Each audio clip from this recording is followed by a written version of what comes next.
శివుడు ఆదిదేవుడు, మహాదేవుడు, సకల చరాచర సృష్టిని నడిపించే లయకారుడు.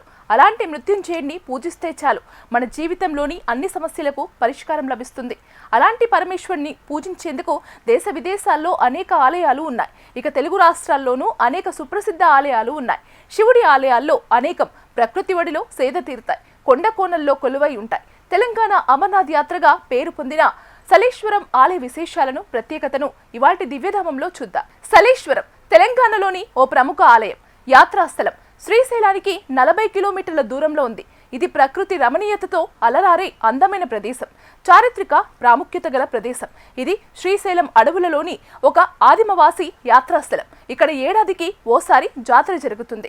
ఈ జాతర ఉగాది తర్వాత వచ్చే చైత్ర పౌర్ణమి వేళ మొదలవుతుంది. ఇందుకు అడవిలో 25 కిలోమీటర్ల దూరం ప్రయాణం చేయాల్సి ఉంటుంది. ఇందులో 20 కిలోమీటర్ల వాహన ప్రయాణానికి అనుకూలంగా ఉంటుంది.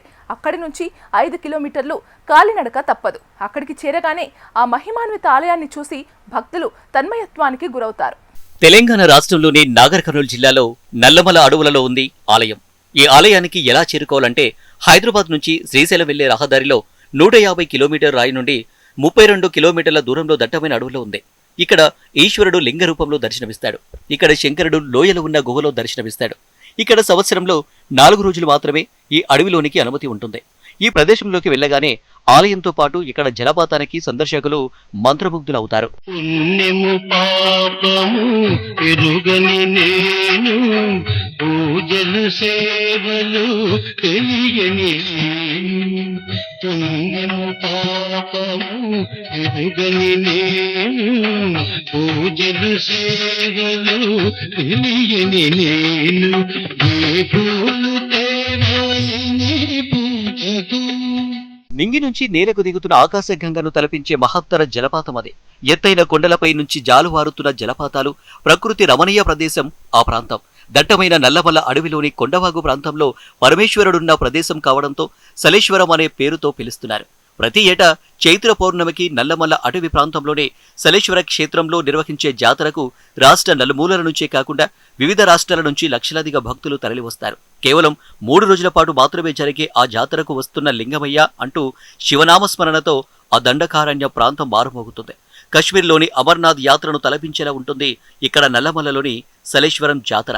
సలేశ్వరం జాతర అంటే చాలా ఇష్టంతో వస్తున్నాం. మేము రావాలనుకోకుండానే వచ్చేస్తున్నాం. అది మాకు టైమింగ్ అట్లా కుదిరిపోతుంది ఇక్కడ.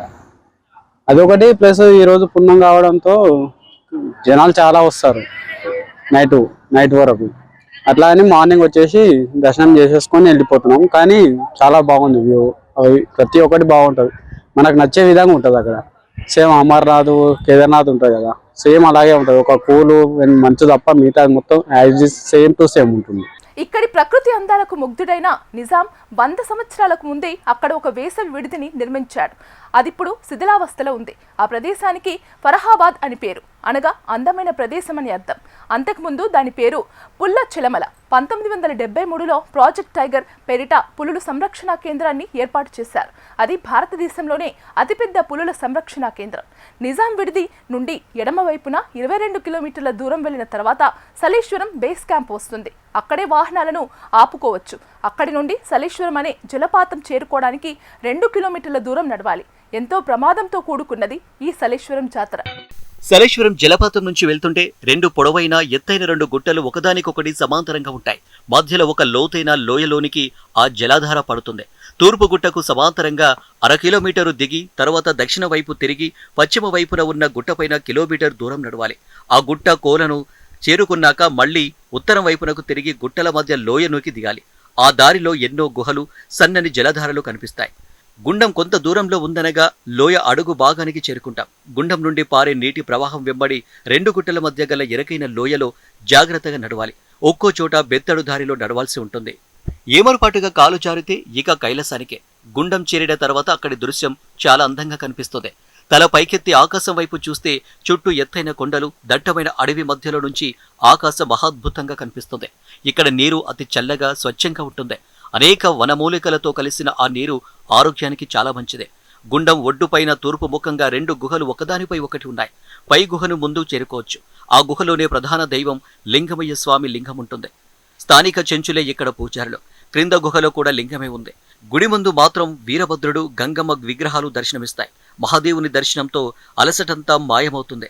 హరహర మహాదేవ అంటూ భక్తులు చేసే శివనామ స్మరణతో ఆ ప్రాంతం ఆధ్యాత్మిక అనుభూతులను కలిగిస్తుంది. ఇక్కడ దర్శనం మాకు చాలా మంచిగా జరిగింది. కానీ చాలా మంది జనాలు ఉండడం వల్ల కొంచెం లేట్ అయింది. అయినా దేవుడు మంచిగా ఉన్నాడు, చాలా ఆనందంగా ఉంది. సలేశ్వరం అంటే దేవుడు మంచిగా ఉన్నాడు, జనాలకు చాలా మంది వస్తున్నారు.